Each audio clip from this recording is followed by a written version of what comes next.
Efektivitas pemasaran agribisnis modern. Dalam buku Manajemen Agribisnis Modern terdapat pembahasan penting pada bab 6 yang berjudul Aktivitas Pemasaran Agribisnis. Pada bagian ini dijelaskan bahwa keberhasilan usaha agribisnis di era modern tidak hanya bergantung pada seberapa besar hasil produksi, tetapi juga pada seberapa efektif strategis pemasaran dalam menjangkau pasar dan mencapai tujuan bisnis. Efektivitas pemasaran menjadi indikator utama kinerja agribisnis karena ia menunjukkan kemampuan perilaku usaha dalam memahami pasar, menjalani hubungan dengan konsumen, dan menciptakan nilai tambah yang berkelanjutan. Ini yang menjadi fondasi penting agar agribisnis mampu bertahan dan berkembang dalam persaingan yang semakin kompetitif. Konsep efektivitas pemasaran. Konsep efektivitas pemasaran dalam agribisnis dibangun melalui 4 elemen utama. Pertama, efisiensi, yaitu kemampuan mencapai hasil optimal dengan biaya serendah mungkin. Kedua, responsivitas, yang berarti mampu menanggapi perubahan kebutuhan pasar dengan cepat dan tepat. Ketiga adalah inovasi, yakni penerapan pendekatan pemasaran baru yang unik, kreatif, dan relevan dengan tren. Terakhir, keberlanjutan yang melengkapkan bahwa strategis pemasaran harus memberikan dampak positif dalam jangka panjang, baik secara ekonomi, sosial, maupun lingkungan. Keempat elemen ini saling melengkapi, menjadi kerangka kerja untuk menciptakan strategis pemasaran yang kuat dan adaptif di sektor agribisnis. Selanjutnya ada metode pengukuran efektivitas pemasaran, yaitu bagaimana perusahaan dapat mengetahui seberapa baik kegiatan pemasarannya berjalan. Terdapat 2 pendekatan utama, yaitu metrik keuangan. Metrik ini fokus pada hasil yang terukur secara finansial. Ada penjualan dari total pendapatan dari produk atau jasa yang dijual. Pangsa pasar dari presentase penguasaan pasar dibandingkan pesaing. Ada juga ROI, Return on Investment, seberapa besar keuntungan yang didapat dari investasi pemasaran. Ada juga Customer Lifetime Value atau CLV, nilai total dari pelanggan selama mereka berinteraksi dengan bisnis. Tujuannya menilai seberapa besar keuntungan dan hasil nyata dari aktivitas pemasaran. Ada juga metrik perilaku konsumen. Metrik ini fokus pada reaksi dan sikap konsumen. Ada loyalitas merek, apakah konsumen terus memilih merek kita. Ada juga kepuasan pelanggan, yaitu tingkat kepuasan konsumen terhadap produk atau jasa. Niat beli seperti keinginan atau kemungkinan konsumen membeli lagi di masa depan. Tujuannya untuk mengukur persepsi, minat, dan hubungan jangka panjang konsumen terhadap merek. Keduanya saling melengkapi. Metrik keuangan menunjukkan hasil akhir, sedangkan metrik perilaku konsumen menunjukkan proses yang mendasari hasil tersebut. Menggabungkan keduanya memberi gambaran lengkap tentang efektivitas pemasaran. Faktor-faktor yang mempengaruhi efektivitas ada 2 faktor, yaitu faktor internal dan faktor eksternal. Faktor internal merupakan faktor-faktor dari dalam perusahaan atau organisasi yang dapat dikendalikan. Faktor-faktor ini meliputi kualitas produk seperti mutu barang atau jasa yang ditawarkan. Semakin baik kualitasnya, semakin efektif pemasarannya. Di sini juga ada kapabilitas SDM, seperti kemampuan dan keterampilan sumber daya manusia yang dimiliki perusahaan. Ada juga sistem informasi dan teknologi, keberadaan dan penggunaan sistem teknologi yang mendukung operasional dan pemasaran. Budaya organisasi seperti nilai, norma, dan cara kerja dalam organisasi yang mempengaruhi kinerja tim. Ada juga jaringan bisnis seperti relasi dan koneksi dengan pihak luar, distributor, mitra, dan pemasok yang menunjang efektivitas pemasaran. Ada juga faktor eksternal, faktor-faktor dari luar organisasi yang tidak dapat dikendalikan langsung, sehingga perusahaan harus beradaptasi terhadapnya. Faktor-faktor ini meliputi dinamika pasar, seperti perubahan preferensi konsumen, tren atau kebutuhan pasar.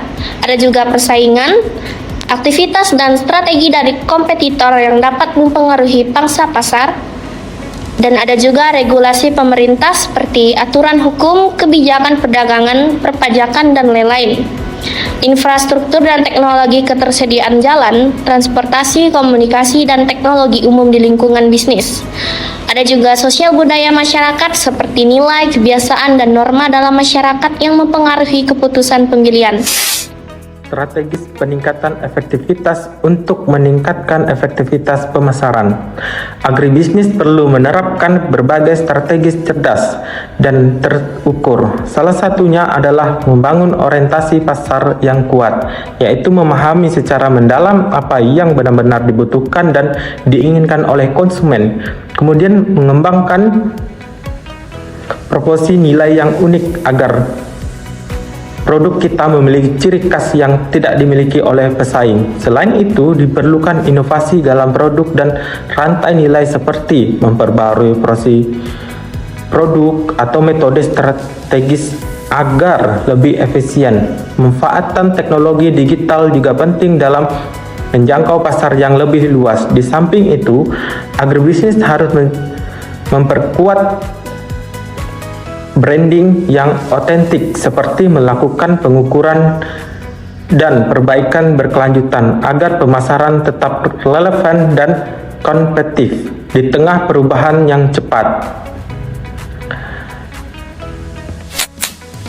Relevansi dengan isu nyata agribisnis pada saat ini. Semua konsep ini sangat relevan dengan berbagai isu nyata yang dihadapi dunia agribisnis pada saat ini. Tantangan seperti perubahan iklim, fluktuasi harga, dan pergeseran pola konsumen menuntut pelaku usaha untuk mampu beradaptasi dan berinovasi dalam hal pemasaran.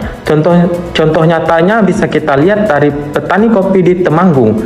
Mereka melakukan branding berbasis kreativitas lokal dan berhasil menaikkan harga jual kopi hingga 3 kali lipat. Hal ini membuktikan bahwa strategis pemasaran yang tepat maupun meningkatkan pasar, loyalitas konsumen, dan keuntungan yang berkelanjutan. Kasus ini menjadi bukti bahwa efektivitas pemasaran bukan hanya teori, tapi juga solusi konkret dalam menghadapi tantangan agribisnis modern. Mengenai contoh global dan implikasi bagi manajer. Salah satu contoh nyata dari pemanfaatan teknologi di bidang pertanian datang dari Twiga Foods, sebuah startup asal Kenya. Mereka menggunakan teknologi digital untuk menghubungkan langsung petani dengan konsumen di kota. Jadi, hasil pertanian bisa sampai ke pembeli tanpa harus lewat banyak perantara. Hasilnya, proses pemasaran jadi lebih efisien, data pasar bisa diakses secara real time, pengiriman lebih cepat, dan makanan yang terbuang pun bisa dikurangi. Ini jelas sangat membantu petani dan juga menguntungkan konsumen. Nah, dari contoh itu, ada beberapa hal yang bisa dijadikan pelajaran bagi manajer agribisnis. Manajer harus 1. Paham data dan pasar. Mereka perlu tahu apa yang dibutuhkan konsumen dan bagaimana tren pasar bergerak. 2. Meningkatkan kemampuan tim dalam hal digitalisasi. Karena sekarang semuanya serba teknologi, tim pemasaran juga harus melek digital. 3. Punya strategi yang ramah lingkungan, seperti memperhatikan sertifikasi organik dan ekolabel. Karena konsumen sekarang lebih peduli pada keberlanjutan dan produk yang sehat. 1. Keterbatasan infrastruktur. Masalah utama adalah soal infrastruktur, seperti jalan, transportasi, atau akses pasar yang belum bagus. Jadi meskipun petani banyak produk yang bagus, kadang mereka kesulitan menjual ke tempat yang lebih jauh karena logistiknya belum mendukung. 2. Kesenjangan digital. Masalah lainnya adalah perbedaan kemampuan teknologi antara petani tradisional dan teknologi yang sudah modern. Banyak petani belum terbiasa menggunakan aplikasi, internet, atau alat digital untuk pemasaran. Jadi ini membuat proses pemasaran modern belum bisa diterapkan secara maksimal. 3. Kebijakan pemerintah. Tantangan lain datang dari pemerintah. Aturan dan kebijakan yang ada sekarang kadang belum mendukung inovasi atau ide-ide baru dalam pemasaran agribisnis. Jadi, inovasi yang seharusnya bisa berkembang malah menjadi terhambat karena regulasinya belum mendukung sepenuhnya. Penjelasan materi, transformasi digital dalam agribisnis. Sebagai mahasiswa, kita perlu memahami bahwa transformasi digital adalah proses penting yang mengubah cara kerja sektor agribisnis melalui penerapan teknologi. Dalam konteks, ada pertanyaan penting yang perlu dijawab. Apakah semua usaha agribisnis perlu bertransformasi secara digital untuk meningkatkan efektivitas pemasaran? Isi penjelasan. 1. Perbedaan agribisnis skala besar dan petani kecil. Agribisnis skala besar biasanya sudah mampu berinvestasi dalam teknologi seperti drone, sensor tanah, dan sistem otomatis. Sementara itu, petani kecil masih mengandalkan metode konveksi baik dalam produksi maupun pemasaran. Tantangan dan solusi. Tantangannya adalah ketimpangan akses terhadap teknologi antara petani besar dan kecil. Solusinya adalah pendekatan pihak terutama petani kecil untuk terlibat dalam penggunaan teknologi sederhana tanpa efektif. Contoh teknologi sederhana yang relevan: WhatsApp grup antar petani dan pengepul, platform pemasaran digital berbasis komunitas lokal, misalnya aplikasi untuk menjual beli hasil tani. Kesimpulan dari semua materi yang telah kelompok kami jelaskan, seperti elemen krusial, efektivitas pemasaran adalah elemen krusial dalam keberhasilan agribisnis modern. Indikator pengukuran, manajer perlu menggunakan indikator keuangan dan perilaku konsumen untuk mengukur efeknya. Faktor pengaruh, banyak faktor baik internal maupun eksternal yang mempengaruhi hasil pemasaran agribisnis.